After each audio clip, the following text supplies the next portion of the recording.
ఈ ఛానల్లో కంటెంట్ నచ్చితే సపోర్ట్ చేయండి. ఛానల్ నడవడానికి మీ సపోర్ట్ చాలా అవసరం. మిత్రులారా, గ్రీన్లాండ్ను ఆక్రమించాలనే, గ్రీన్లాండ్ మీద అధికారం తనకే దక్కాలనే యావలో ట్రంప్ ప్రపంచాన్ని ఎటు తీసుకుపోదలుచుకున్నాడో అర్థం కావడం లేదు.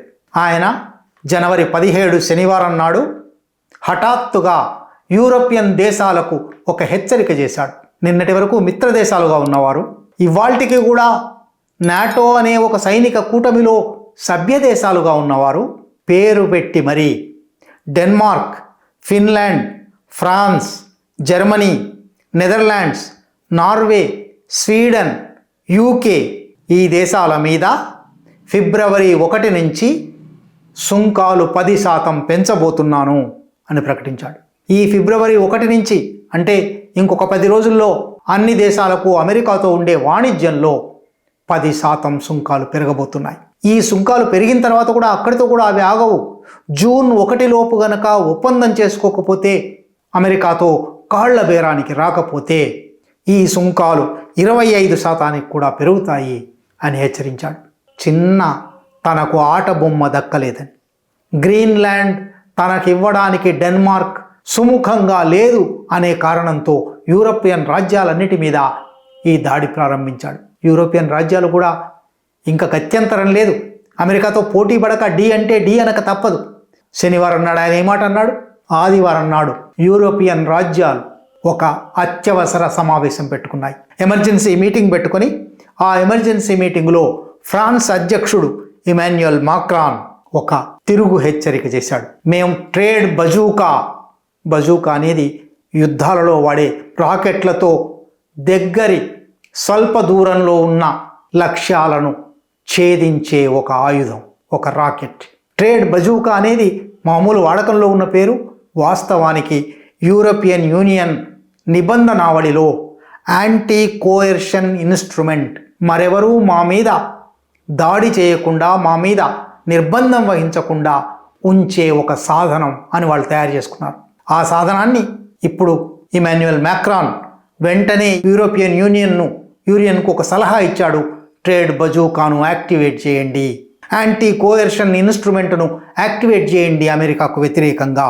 దీని ప్రకారం మొట్టమొదలు ట్రేడ్ బజూకా గనుక అమల్లోకి వస్తే యూరోపియన్ యూనియన్ మార్కెట్లలోకి అమెరికన్ ఉత్పత్తుల ప్రవేశం మీద ఆంక్షలు వస్తాయి.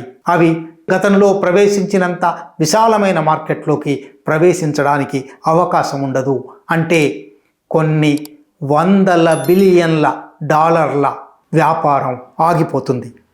2, export controls, imposing export controls. ఈ దేశం ఇంతకన్నా ఎక్కువ అమెరికా నుంచి దిగుమతులు తీసుకోవడానికి వీల్లేదు, అమెరికా ఈ దేశానికి ఇంతకన్నా ఎక్కువ ఎక్స్పోర్ట్ చేయడానికి, ఎగుమతి చేయడానికి వీల్లేదు అని కూడా ప్రకటిస్తారు. ఇటువంటి ట్రేడ్ బజూకా ప్రారంభించండి అని ఫ్రాన్స్ అధ్యక్షుడు ఆదివారం నాడు చెప్పాడు.